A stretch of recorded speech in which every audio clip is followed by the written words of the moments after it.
Good evening! I am Daniel. And I'm Tracy, And welcome to Bonfire Night. So welcome po sa mga nakasubaybay ngayong gabi sa ating Bonfire Night, especially to our pastors, to our primary leaders, cell leaders, and most especially po sa mga invites po na nanonood ng ating Bonfire Night. So welcome po sa inyo.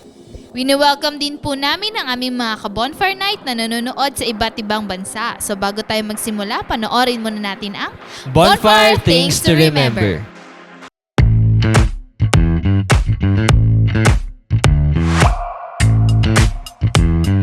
Here are your bonfire things to remember.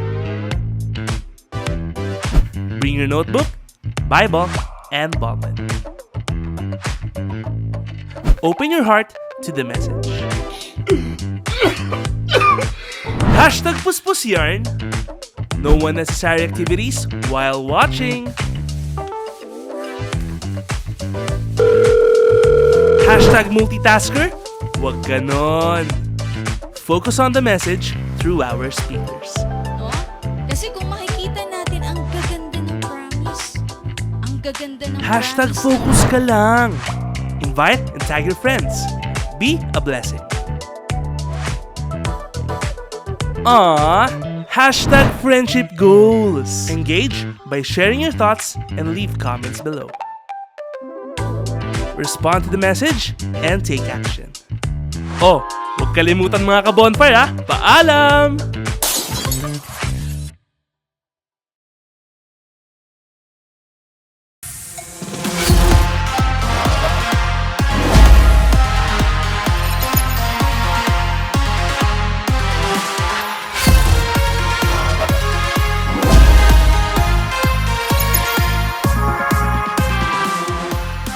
So praise and glory to God sa ating subaybayan na Bonfire Things to Remember, no? So ito po, weekly reminder sa atin, and wag na lang natin siyang basta yung parang papalampasin lang. So i-take heart natin talaga yung mga reminders doon kasi it will help us talaga na mas matuto pa, no? Lalo kasi yung mga Bonfire Things to Remember natin, hindi lang yan sa Bonfire applicable, lahat yan sa online nating mga gawain. Amen to that. That's why let us ready our hearts and our mind. And ina-encourage ko ang bawat isa na tayo ay sama-samang tumayo at papurihan natin ang ating Panginoon together with our worship team sa pamamagitan ng isang awitin.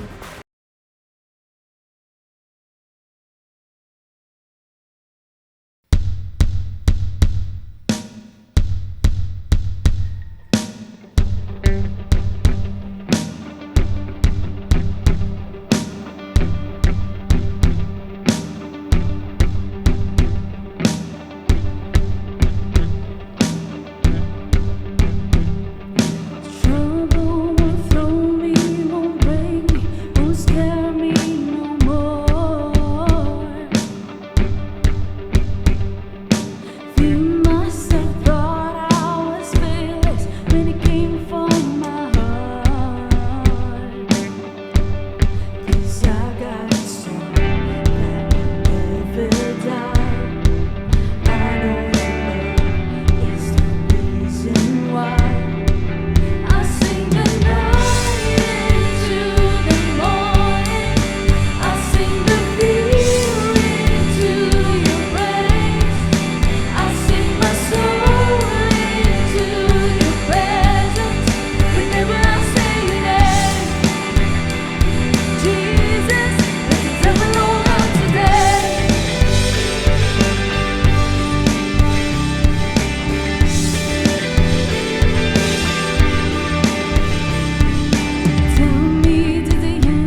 Jesus' name.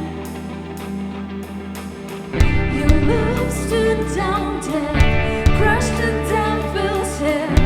Fear is just hell, you're running out of breath to fight beneath your feet. I'm standing on Jesus' name. Your love stood down dead, crushed the devil's head. Fear is just a liar, running out of breath to find beneath your feet. I'm standing on Jesus' name. Let the devil know not today. Let the devil know not today. No, no, and now not ever again. Let the devil know not today, not today, not today.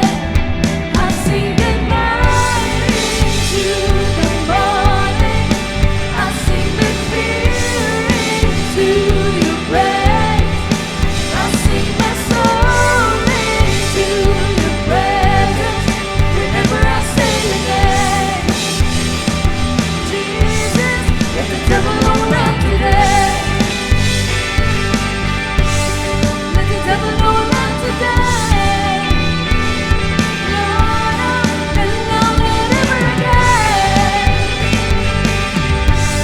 Let the devil know not today. Let the devil know not today. Let the devil know not today.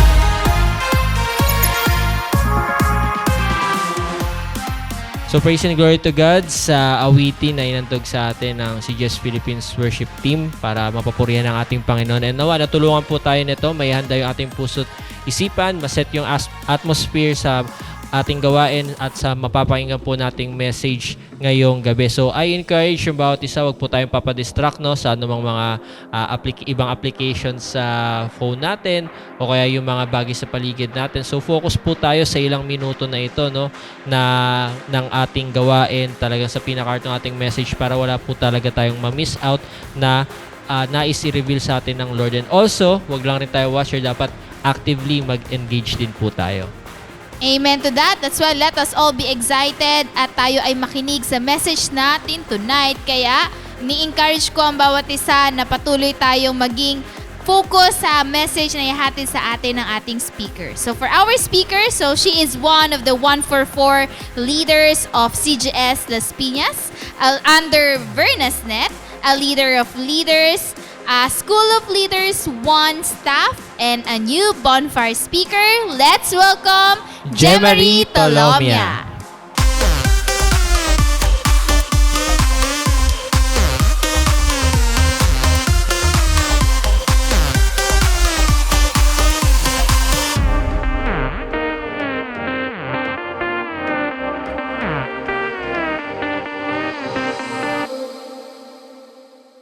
Magandang gabi mga ka-bonfire sa lahat po ng pastors, leaders, disciple, and sa lahat po ng bagong invites. Welcome sa ating bonfire night.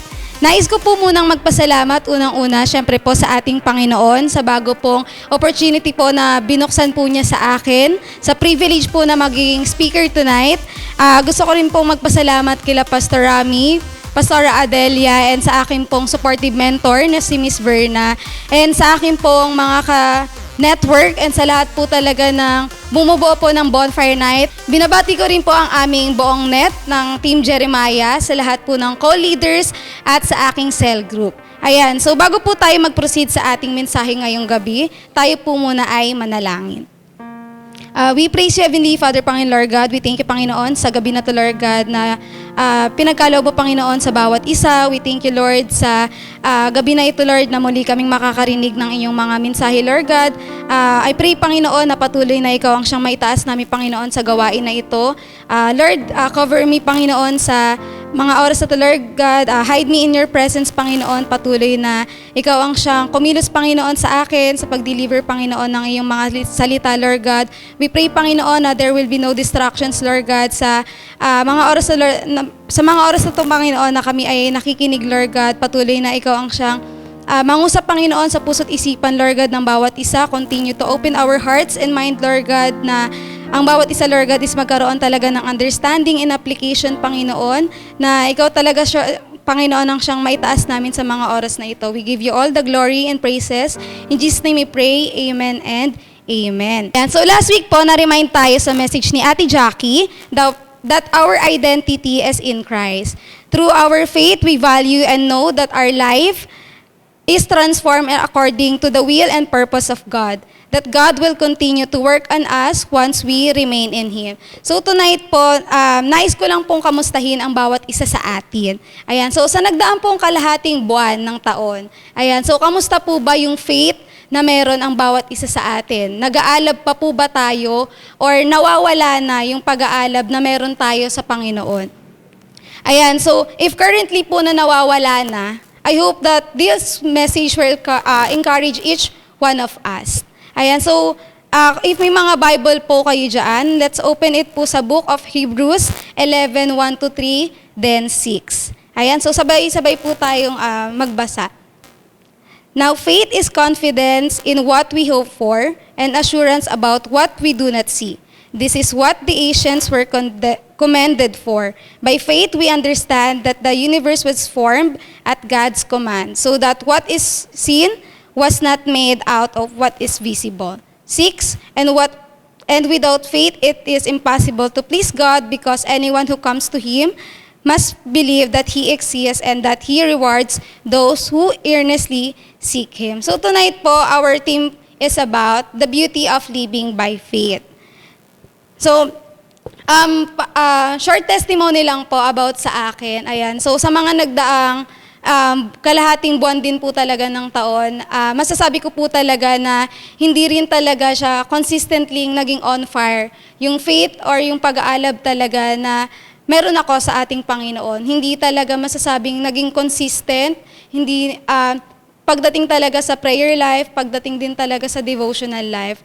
And napili ko itong message for us, hindi lang talaga para sa akin, but for us, and lalo na sa mga bagong invites, that having faith is very important, lalo na talaga sa pagsiserve natin sa ating Panginoon. So meron po akong 3 points dito. What are the beauties of living by faith? So first po is, it gives us transformational perspective. Ayan. So kapag sinabi po nating perspective or transformational perspective, ito po is full package na ng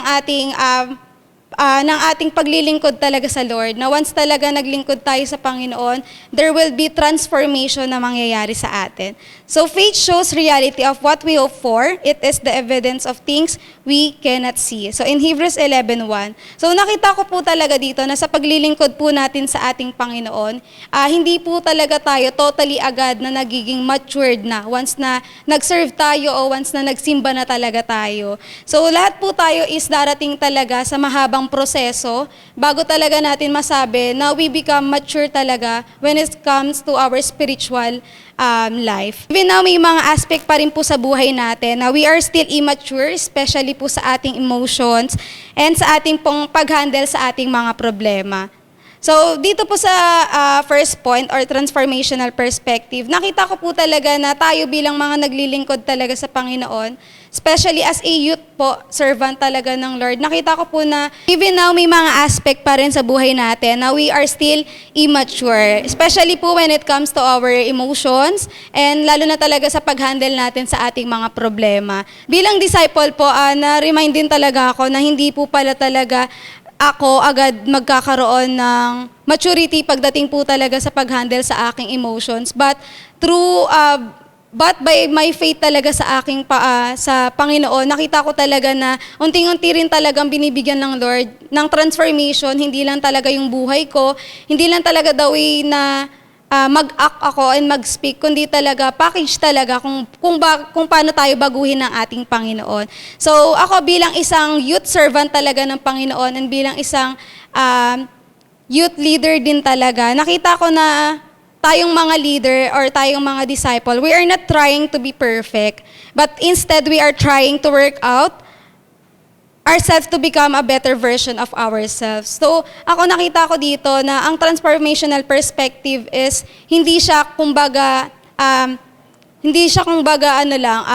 sa mindset natin bilang mga naglilingkod sa Lord, kundi talaga yung buhay talaga na ibinigay sa atin ng Panginoon, yung salvation talaga na ibinigay sa atin ng Lord is hindi talaga siya pang one day lang, kundi it will serve us for the rest of our life dahil we are believing talaga that without faith, we cannot serve our God. Ayan. So, faith give us hope for the future and assurance that God is in control even during tough times. Ayan. So, dito po nakita ko talaga na kapag mayroon na tayong transformational perspective or bagong pananaw talaga sa ating paglilingkod or sa pananampalataya talaga na meron tayo sa Lord is even subukin tayo ng iba't ibang problema, sa studies man yan, sa work, or in general, hindi na tayo takot na humarap sa mga problema, hindi na tayo aalis, hindi na tayo duwag kumbaga kung tawagin. So dito, even in tough times talaga, makikita natin na ang faith na meron tayo is magpapatuloy, di ba? Minsan, nanlalamig tayo, but sa journey ng discipleship, makikita natin na doon pala sa mga trials and problems na pinagdaraanan natin, yun pala yung magbibigay sa atin ng maturity. Ayan, so the battle is, gusto ko lang pong i-remind sa ating lahat that the battle is in our mind lang talaga. Na kapag ang faith ang siyang inuna natin sa buhay natin, yung fear, mawawala na lang yan eh. Magkukusa na lang pala talaga na kapag pinili nating magpatuloy sa Panginoon, yung takot na yan is mapapalitan din ng confidence in the end. Or should I say, Godfidence. Ayan.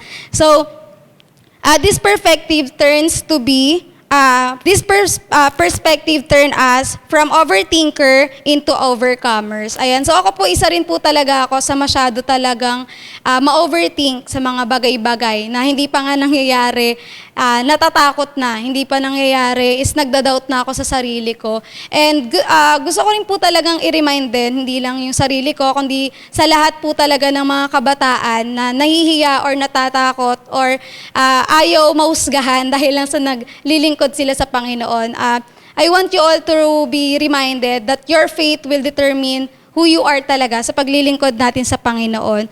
So, yun nga po, the battle is in our mind lang talaga. So, whatever comes to your mind will become your victory or defeat. So, for us na hindi talaga maging defeated, dapat sa mindset pa lang natin, nagsisimula na talaga na you are victorious, di ba? Because you are having faith with the Lord, you are already victorious na. So, for us po to have a transformational perspective, mahalaga po talaga na huwag mawala sa lifestyle natin ang prayer and devotion.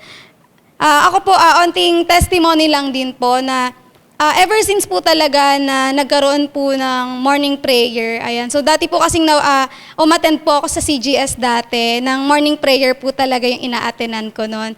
And yun po is, talaga siya, morning po talaga. Nakita ko po talaga doon na iba kapag mayroon tayong intimacy talaga sa Panginoon when it comes to our prayer life, di ba? Na doon pa lang po talaga masasabi natin na doon na natin huhubog talaga yung commitment natin, yung confidence talaga natin sa Lord na wag talagang lumapit sa Lord. So meron po akong mindset before din talaga na, syempre bilang bata po, na yung mindset ko talaga dati is, ang Lord, takbuhan lang siya kapag may kailangan. Ang Lord, takbuhan lang talaga siya kapag malala na yung sakit mo, ganun. So, dun lang natin siya madalas naaalala. Pero paano po kaya kapag in our good days, di ba, sa mga promotion na nangyayari sa atin, na-acknowledge pa po ba kaya natin ang Panginoon? Ayan. So, sa devotion naman po, ayan, very mahalaga po talaga na meron tayong everyday devotion kasi dito po talaga natin makikita or dito po talaga mangungusap ang Panginoon sa atin, di ba? Na hindi lang talaga dapat tayo yung nagtotok sa Panginoon, kundi mahalaga po talaga na ang Lord din is nangungusap din talaga sa atin. And ayan, so ang kahalagahan po talaga ng prayer and devotion is ito po dapat yung fini-field talaga natin sa ating mga utak, di ba? Hindi talaga yung negativity, hindi yung mga nakikita natin sa social media o di kaya yung mga games na kumakain talaga ng oras natin. So mahalaga na for us not to be defeated by the enemy, we must fill our minds and heart talaga with the Word of God. Ayan. So second po na nakita ko dito is it give us guidance and direction. So the beauty of living by faith po talaga is to have guidance and direction talaga. So by faith po, we understand that the entire universe was formed at God's command, that what we now see did not come from anything that can be seen. So in Hebrews 11:3. So faith provide us with the divine guidance and direction. Ako po nakita ko po talaga na ang pagkakaroon po talaga ng faith is, hindi po talaga siya masasabi natin na maniniwala lang tayo kasi maniniwala lang tayo kasi nakikita lang natin yung isang bagay. So faith po is, it requires no proof po talaga kapag sinabi nating faith sa Panginoon, di ba? Kasi paano natin masasabi na meron tayong faith sa Lord if we are asking God for any sign or warning, di ba? Kasi ako po noon talaga masasabi ko na I always ask God na bigyan ako ng sign, bigyan ako ng mga warnings para talaga ma-feel ko if legit ba siya, nakikinig ba siya, parang ganun po. So, ako personally, ito pong second point talaga, faith lead us talaga to the right direction. Hindi man natin masabi talaga agad na tama ba to, kasi if we do not have faith sa Lord, hindi natin ma-determine if tama ba yung mga taong nakakasama natin, tama ba yung path na nilalakaran natin, or tama pa ba itong circle na meron tayo. When we allow Him to lead us, which can result in clarity and decision making. Ayan, so having faith po para sa akin talaga is, it give us po talaga clarity kapag pagdating po talaga sa mga decision na gagawin natin, di ba? Na kapag talaga may commitment tayo sa ating Panginoon, di ba? Hindi, walang magiging malabo. Walang malabo para sa atin, walang mahirap para sa atin. Kasi may guidance ng Panginoon at alam nating right direction yun para sa atin. So sometimes may mga pagdadaanan talaga tayong problema, di ba? Minsan nasa-shaken talaga yung faith na meron tayo.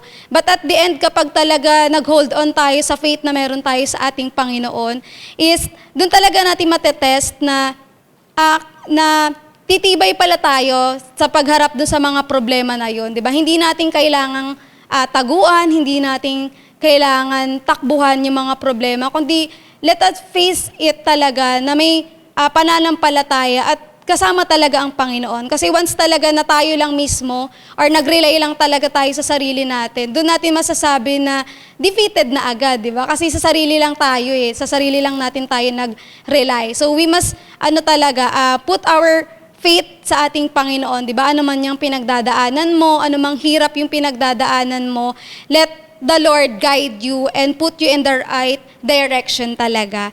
Ayan, so by following God direction, we discover purpose and meaning in our actions and choices. Ayan, so tayo po may mga din talaga tayo sometimes na talaga may part sa atin, di ba, na meron tayong sariling principle sa buhay. Yan yung mga humaharang or humahadlang talaga sa atin for us na makita yung purpose na ibinigay sa atin ng Panginoon. So ako po bilang isang youth servant din talaga, nare-remind ko po talaga yung sarili ko to zero myself talaga when it comes to serving the Lord. Kasi ito po yung hahadlang sa akin, yung sariling principle ko, yung sariling pananaw ko lang, di ba? Kapag kinalaban ko talaga yung salita ng Lord, dun pa lang defeated na ako. So, bilang naglilingkod talaga sa Lord, mahalaga na yung faith ko and yung principle talaga yung ng Panginoon, yung nakikita or yung sinusunod ko.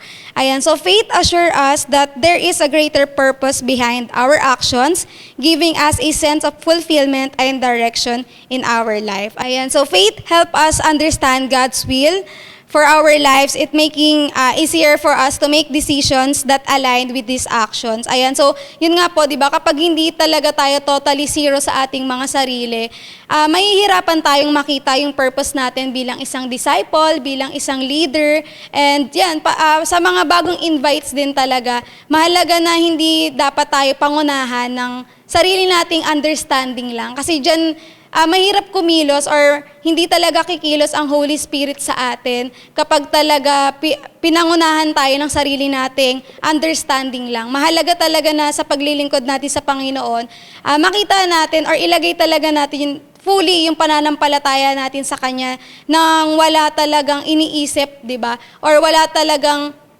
for example po, wala talaga tayong parang kinikip po sa ating mga sarili. Kasi once na hindi tayo totally surrender sa Panginoon, yun nga, mahihirapan tayong makita yung purpose natin kung bakit nga ba tayo naglilingkod, kung bakit nga ba tayo nagwi-win, and kung bakit nga ba mahalaga talaga na meron tayong paglago talaga pagdating sa ating spiritual life. Ayan, so this second point po talaga, I want you all to be reminded din po talaga na with faith talaga makikita natin yung right direction ng Panginoon and yung guidance talaga na hindi niya tayo pababayaan kahit na nahihiya tayo, kahit na natatakot tayo or nagsastruggle tayo mag-share ng salita ng Panginoon. Kasi unti-unti naman po yung mahuhubog eh. I believe na kapag talaga nagtiwala tayo sa Lord, di ba, hindi talaga tayo kinain ng self-pity or ng doubt natin sa ating mga sarili, dyan na po mag-i-start talaga, nakikilos na yung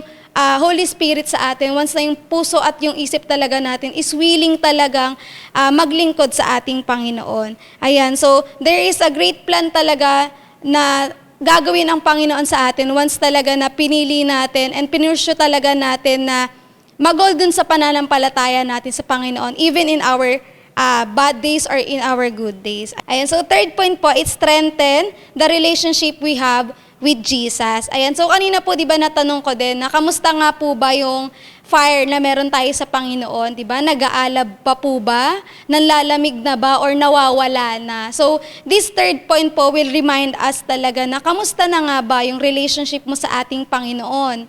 Or baka naman yung relationship mo na sa ibang tao, yun napapahalagahan mo, di ba? Or di kaya baka naman literal na nag-self-love ka na lang, di ba? So, hindi natin ma-appreciate, di ba, yung relationship na meron tayo sa ating Panginoon kapag talaga nakita natin yung importance natin or kapag talaga nakita mo lang yung kahalagahan mo sa ibang tao. Kasi ako po personally, parang short testimony na rin po na po talaga ako, people pleaser po talaga ako.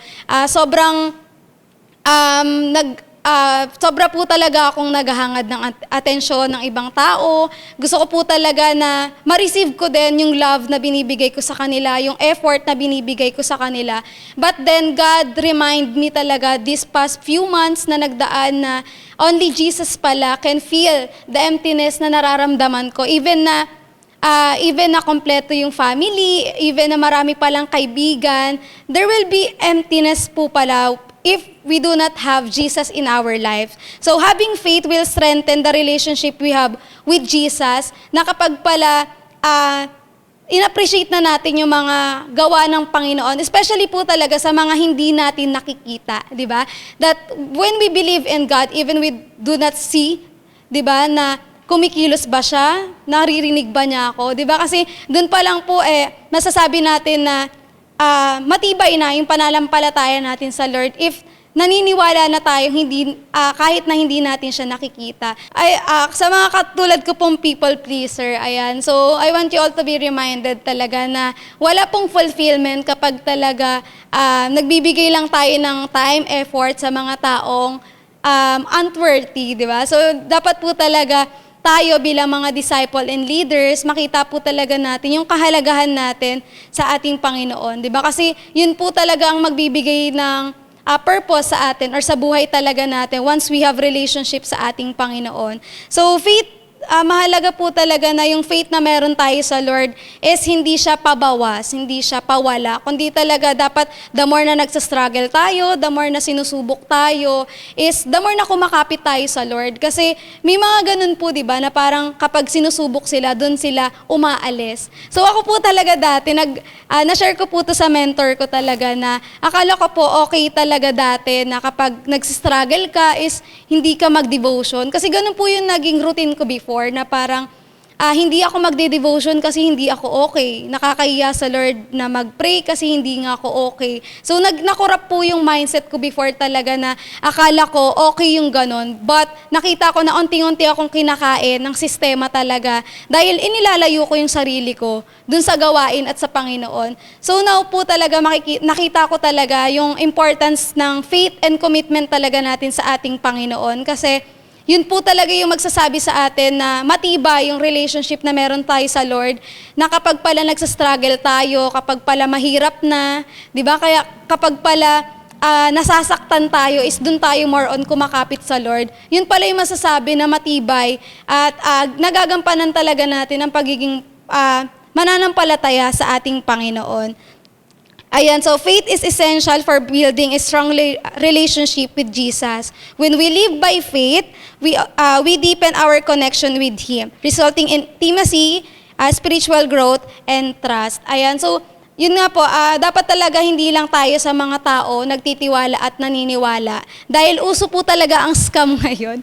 Ayan, so dapat talaga tayo bilang mga disciple and leaders, di ba? Wag nating hayaang ma-scam tayo, di ba? So dapat talaga sa Lord lang tayo nagtitiwala, sa Lord lang talaga nating ilaan yung lahat ng gagawin natin, especially our time and effort, di ba? Kasi sa tulad ko pong bilang kabataan, di ba?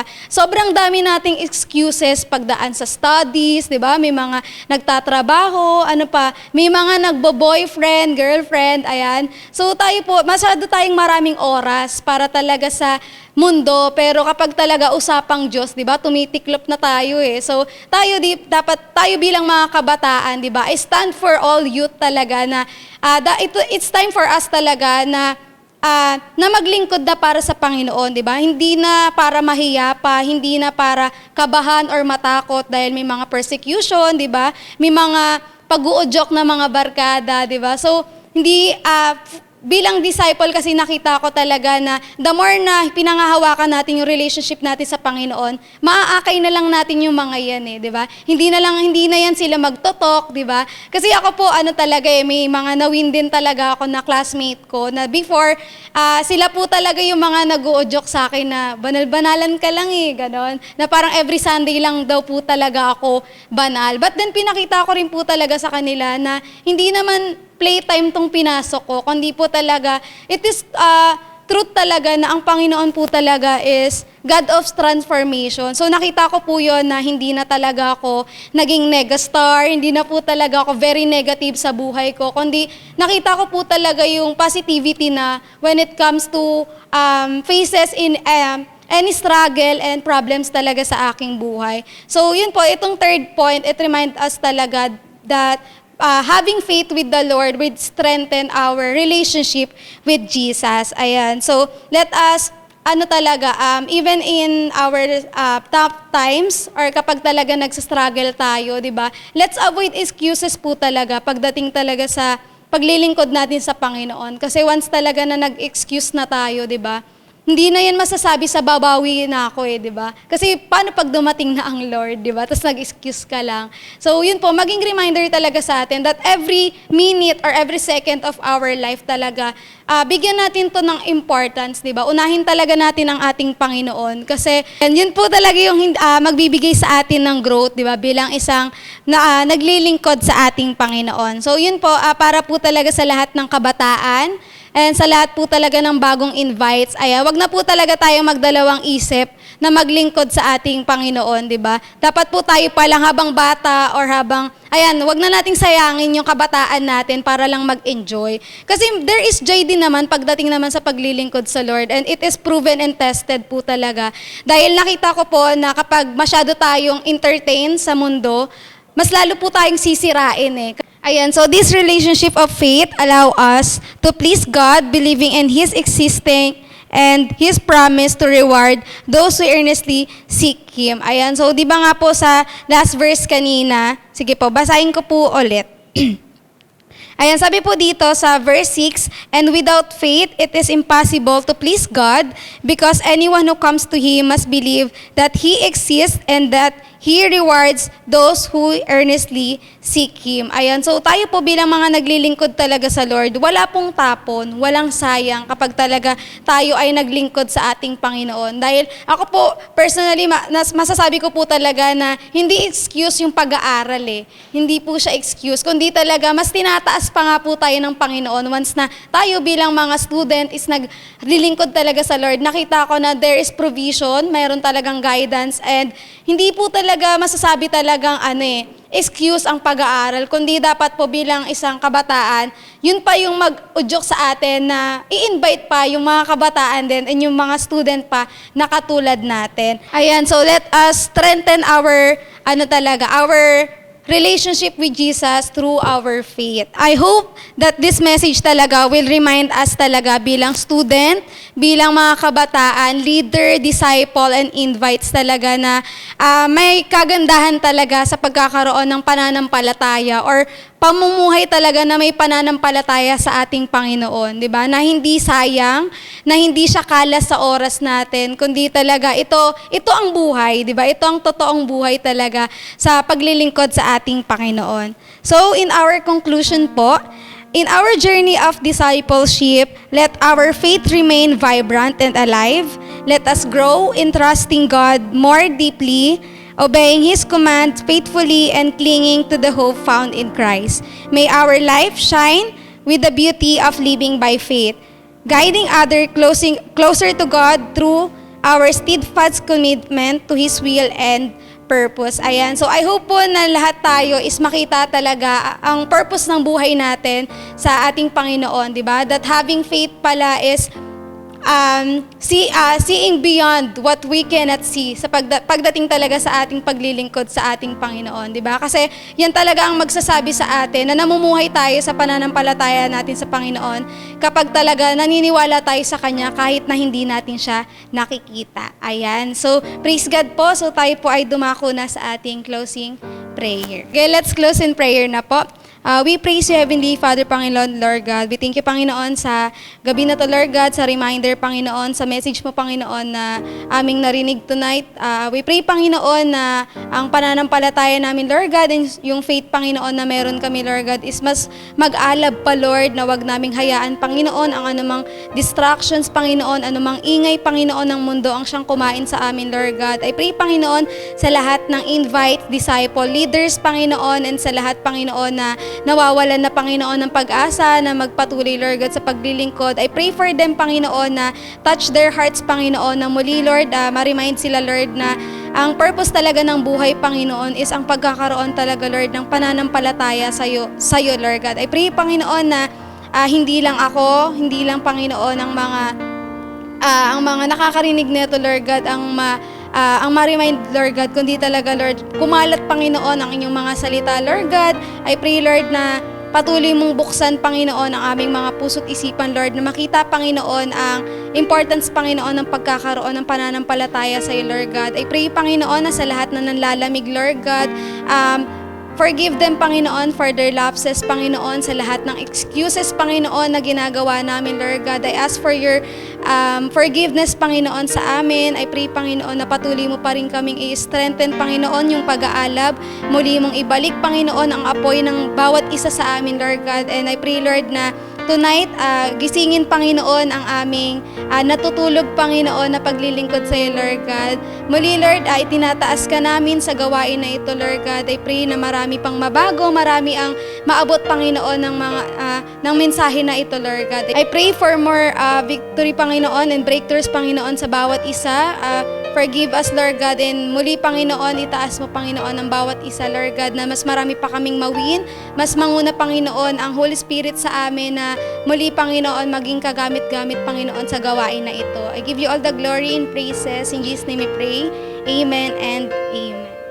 Ayan. So muli po, thank you and God bless.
Light my heart on fire.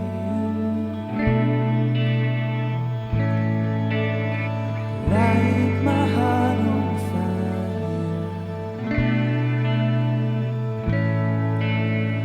Light my heart on fire.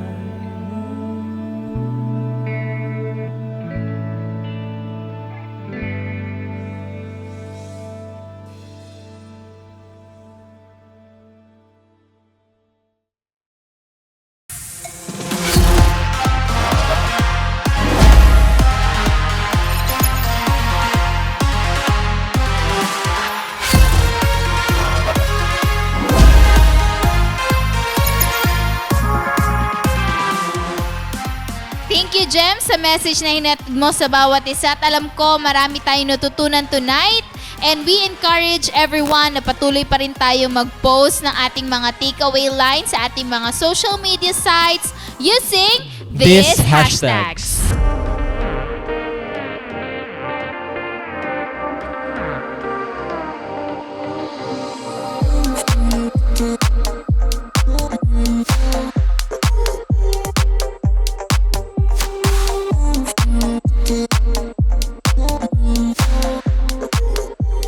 So maraming salamat po sa lahat ng mga ka-bonfire night natin na nakasubaybay hanggang sa matapos ang ating gawain.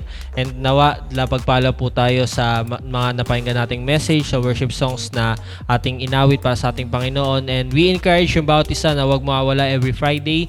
So 7 p.m. no? So talagang dapat automatic na sa atin yan as disciples. And yung sa mga na-invite po, so ini-invite namin ulit kayo next week na makasama namin sa ating bonfire night.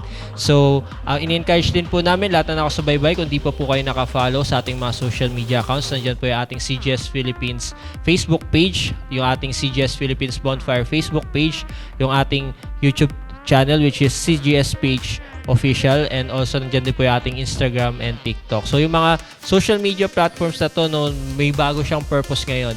Not just for ourselves but for us na magamit ito, not for the vision, for us to win souls and make disciples, all for God's glory.